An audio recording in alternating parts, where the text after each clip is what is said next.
Bonsoir Wilfried, bonsoir à tous. La pagaille au terminal 4 de l'aéroport d'Orly. Des dizaines de vols sont retardés après une panne impactant le service des bagages. Nous serons sur place dès le début de ce journal.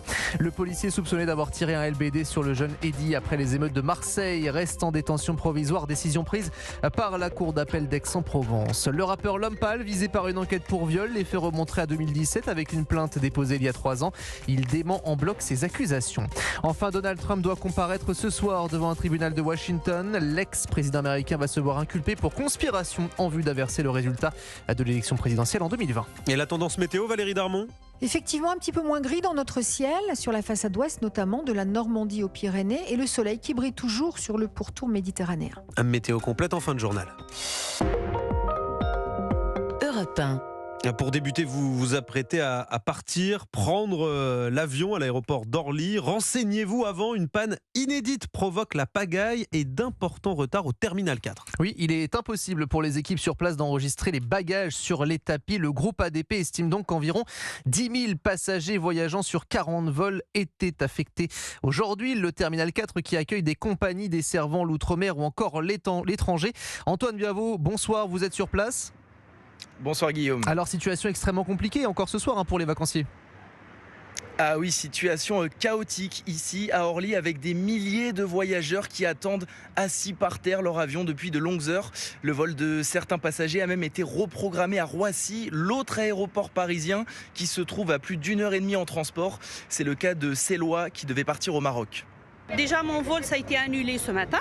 Donc j'ai repris un billet pour ce soir. Là j'arrive à l'aéroport, ils m'ont dit que voilà, ça a été annulé, il faut la prendre de Charles de Gaulle. Franchement, je suis dégoûtée parce que j'étais là depuis 6h du matin. Donc voilà, je suis vraiment dégoûtée et énervée. Voilà, cette passagère énervée qui a donc sauté dans un taxi en espérant avoir son vol. Mais ici, beaucoup d'autres vacanciers attendent toujours. Devant moi, sur le trottoir de l'aéroport, des milliers de bagages sont entassés. Le personnel d'Orly les charge dans des bus pour les emmener directement dans les avions. Mais ce processus, vous vous en doutez, est extrêmement long et devrait retarder les départs encore plusieurs heures. Pour tenter de limiter les dégâts, des agents qui travaillent habituellement dans d'autres terminaux ont été spécialement dépêchés ici au terminal 4.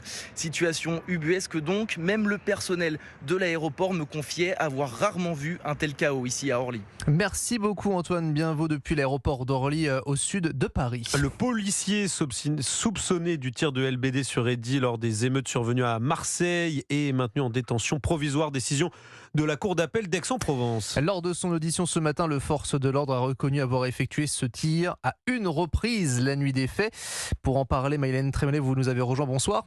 Bonsoir. Alors cette décision, elle est tombée aux alentours de 17h et elle n'a tout simplement pas manqué de faire réagir la classe politique. Oui, mais à droite comme à gauche, la question n'est pas tant celle du policier de Marseille que le symbole de la détention provisoire. Selon la députée LFI Aurélie Trouvé, le problème, c'est surtout le statut juridique des policiers. Enfin, tout agent public qui utilise son autorité, d'autant plus des armes, pour commettre un crime ou un délit, c'est évidemment des circonstances aggravantes. Et il demande notamment de remettre en cause des décisions de justice, ce qui est en fait une remise en cause de l'état de droit. Donc on pense qu'il ne faut surtout pas une fuite en avant dans le fait de donner encore aux policiers des permis de tuer supplémentaires, quoi. À l'inverse, à droite, on craint après cette décision une augmentation du malaise au sein des forces de l'ordre, selon le député Les Républicains Philippe Gosselin. Les forces de l'ordre ont tout notre soutien. On est dans un climat anti-force de l'ordre et c'est un climat qui est vraiment insupportable. S'il y a des policiers fautifs, ils doivent relever le cas échéant de la justice, voilà, qu'elle fasse son travail, mais qu'on arrête de jeter l'opprobre sur toute une corporation. Si le mouvement de contestation des policiers s'est essoufflé ces derniers jours, les arrêts maladie continuent dans certains commissariats et une grande partie des syndicats, à l'image d'Unité SGP Police, appellent à un débat sur le traitement judiciaire des policiers. Merci beaucoup Maïlène Trémollet du service politique d'Europe 1. Un peu plus d'un mois après les émeutes liées à la mort de Naël, les buralistes victimes de dégradation ou de viol ou de vol vont avoir droit à une compensation. L'annonce a été faite par le nouveau ministre chargé des comptes publics, Thomas Cazenave. Il a rendu visite ce matin à un bureau de tabac sinistré dans la banlieue de Bordeaux pour donner les détails de cette aide de 10 000 €, Baptiste Morin. Oui, 10 000 € à destination des buralistes, plus précisément de ceux qui ont subi des dégradations sur leur bureau de tabac entre le 27 juin et le 5 juillet. Dégradations qui ont entraîné par la suite une fermeture pendant au moins 3 jours consécutifs. À l'annonce de cette mesure, Thomas Cazenave, le ministre chargé des comptes publics, a insisté sur le rôle des bureaux de tabac en France. C'est très important d'être à leur côté, de ne pas laisser tomber. C'est un commerce de proximité, 23 000 points de vente dans tout le pays. Ça fait partie de la vie de nos villes, du lien social. Et il est très important pour nous d'être à leur côté et de leur permettre de redémarrer dans les meilleures conditions possibles. Au total, quelques 550 bureaux de tabac ont été touchés par les violences urbaines qui ont eu lieu après la mort de Naël. La Confédération nationale des buralistes estime la facture totale de ces dégâts à 20 millions d'euros. La nouvelle aide de Bercy, elle, devrait être versée à environ 200 buralistes en France pour un coût total de 2 millions d'euros. Date limite pour déposer une demande d'aide auprès de la Direction générale des douanes le 15 septembre prochain. Merci beaucoup Baptiste Morin du service économie d'Europe 1. Le rappeur L'Homme Pâle, accusé de viol. Oui, Antoine Valentinelli, de son vrai nom, est victime par une enquête préliminaire pour viol ouverte par le parquet de Paris. Sur ses réseaux sociaux tout à l'heure, il dément les faits, Delphine Schiltz. L'enquête fait suite à une plainte déposée il y a 3 ans pour des faits qui seraient survenus en 2017 à New York. Selon le Parisien, la plaignante serait une connaissance du rappeur de 31 ans. Les investigations se poursuivent, précise le parquet, qui a confié l'enquête au 3e district de la police judiciaire de Paris.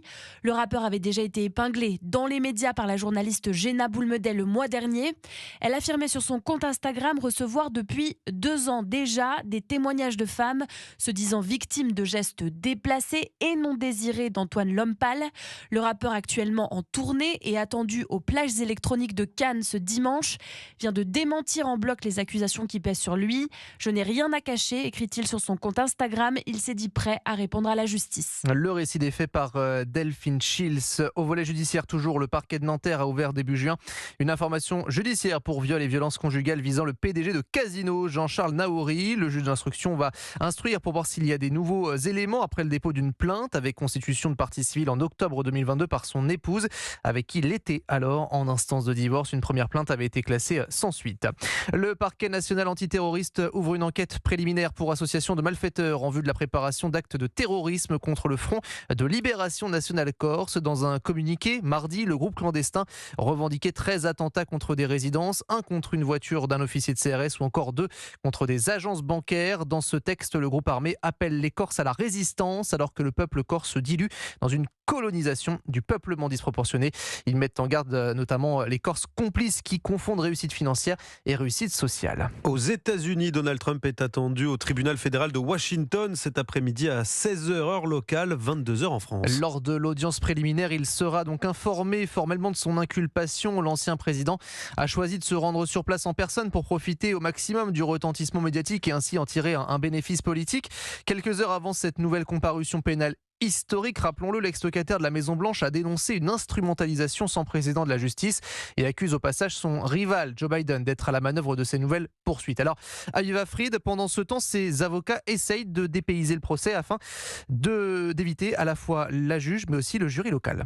Oui, l'argument des avocats de Donald Trump, c'est que l'ancien président n'aura pas de procès équitable dans une ville comme Washington, qui a voté Biden à plus de 90%. Il souhaiterait donc que le procès se déroule en Virginie occidentale voisine, qui, elle, a voté majoritairement pour Donald Trump. Pourtant, lors de la sélection du jury, défense et accusation ont le droit de rejeter des jurés qu'elles jugeraient inadéquats, s'assurant ainsi la plus grande neutralité possible. C'est évidemment une manœuvre politique. La défense de l'ancien président entend ainsi jeter le doute sur l'ensemble du processus. La juge est elle aussi dans le collimateur. Tanya Chutkan est une magistrate expérimentée nommée par Barack Obama. Elle a déjà présidé au procès de plusieurs assaillants du Capitole. Les sentences qu'elle a prononcées ont été très sévères. Elle a aussi rejeté une demande de Donald Trump qui ne voulait pas transmettre des dossiers à la Chambre des représentants. L'ancien président invoquait le droit au secret de l'exécutif. Réponse de la juge Chutkan, les présidents ne sont pas des rois, et le plaignant n'est pas président. C'est à elle désormais de fixer un calendrier pour ce qui promet d'être l'un des procès les plus importants de l'histoire des États-Unis. Merci Aviva Fried, correspondante d'Europe 1 aux États-Unis. Au lendemain de l'évacuation de milliers de ressortissants français et européens, des milliers de personnes se sont rassemblées à Niamey, capitale du Niger, pour soutenir les auteurs du coup d'État qui a renversé le président Mohamed Bazoum. À bas la France, vive la Russie, vive Poutine, scandent notamment les manifestants. Le président américain Joe Biden a exigé sa libération immédiate et ordonne l'évacuation du personnel non essentiel à l'ambassade de Niamey. Londres fait de même. L'Arabie Saoudite va prolonger d'1 mois la réduction de sa production de pétrole d'1 million de barils par jour. Le premier exportateur mondial poursuit sa stratégie destinée à doper les prix en net recul. Les producteurs de pétrole sont confrontés actuellement à une baisse des prix et à une forte volatilité des marchés en raison notamment des retombées liées à la guerre en Ukraine et à la reprise économique de la Chine. Enfin, le groupe djihadiste État islamique annonce la mort de son chef, tué lors d'affrontements avec la formation djihadiste HTS, ancienne branche locale d'Al-Qaïda dans le nord-ouest de la Syrie. La date du décès n'a pas été communiquée. Un retour en France, les salons de coiffure sont en grande difficulté cette année. 602 procédures de liquidation et de redressement judiciaire ouvertes sur la période du 1er janvier au 30 juin de cette année. Une hausse de 181% en 2 ans. Alors il est possible que le record de 2015 qui comptait 1089 défaillances soit dépassé. Le Covid, la hausse du coût de l'énergie ou encore la baisse du pouvoir d'achat ont mis à mal les salons de coiffure. Europe 1 s'est d'ailleurs rendu dans un salon parisien. Reportage de Noah Moussa. Bonjour madame. Un sèche-cheveux à la main, Michel, une coiffeuse brésilienne, accueille une cliente. Avant, on avait beaucoup plus de clients. Normalement, je faisais 15 et 20 clients par jour. Aujourd'hui, je fais 8, 9 clients par jour. Ça, c'est la réalité aujourd'hui. Car les habitudes ont changé. Andrea, 26 ans, a bien réfléchi avant de pousser la porte du salon. Alors, je suis en train de me couper les cheveux, en train de réaliser un carré très court. Je vais laisser pousser mes cheveux peut-être 3 mois ou 6 mois, au lieu de revenir dans 2 mois pour me recouper les cheveux à nouveau. Cette baisse de la clientèle, Michel la constate chaque jour dans son salon de coiffure et de manucure où elle emploie 4 personnes. Cette année, je ne veux pas prendre des vacances parce que je ne peux pas fermer. Le chiffre d'affaires aujourd'hui, ce n'est pas possible. Donc je fais des sacrifices pour continuer à travailler, pas voyager, pas prendre des vacances, pas verser mon salaire. C'est très difficile. Dans le quartier, 4 salons de coiffure ont fermé leurs portes depuis le début de l'année. Reportage de Noah Moussa. Vous écoutez Europe 1, la suite du journal. Parlons sport avec tout d'abord les suites de la Coupe du Monde féminine de football. Qualifiée hier pour les 8e de finale, l'équipe de France va affronter le Maroc. Mardi prochain, 13h, les Marocaines qui ont obtenu leur ticket pour les 8e grâce à leur victoire 1-0 face à la Colombie. La surprise nous vient de l'Allemagne qui prend la porte après son match nul, 1 but partout face à la Corée du Sud. Chez les hommes également, enfin une victoire pour le PSG 3-0 face au Youngbook Motors. Neymar a enfin joué, inscrivant un doublé et délivrant une passe décisive. Fin de tournée asiatique donc pour les Parisiens.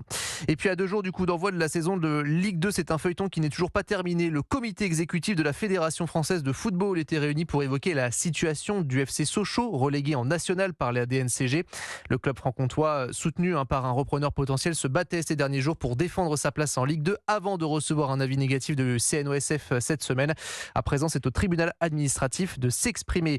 Et puis le coup de massue pour un autre club mythique de notre championnat, celui de Sedan, après de longues semaines d'attente marquées par des décisions de la DNCG, du départ de son ancien président ou encore des investisseurs étrangers qui sont arrivés. Eh bien, Sedan va redémarrer la saison, mais en régional 1 et non en national. Enfin, nous sommes à une semaine du coup d'envoi de la saison de Ligue 1 de football. Et l'arbitrage français va se réformer lors d'une conférence de presse qui se tenait aujourd'hui à la Fédération française de football. La direction de l'arbitrage a présenté les modifications à venir pour cette saison sur les terrains à la fois de Ligue 1 et de Ligue 2. Ça va donc débuter dès ce week-end. Première mesure phare, les matchs vont durer plus longtemps qu'à l'accoutumée, Colin Abgral.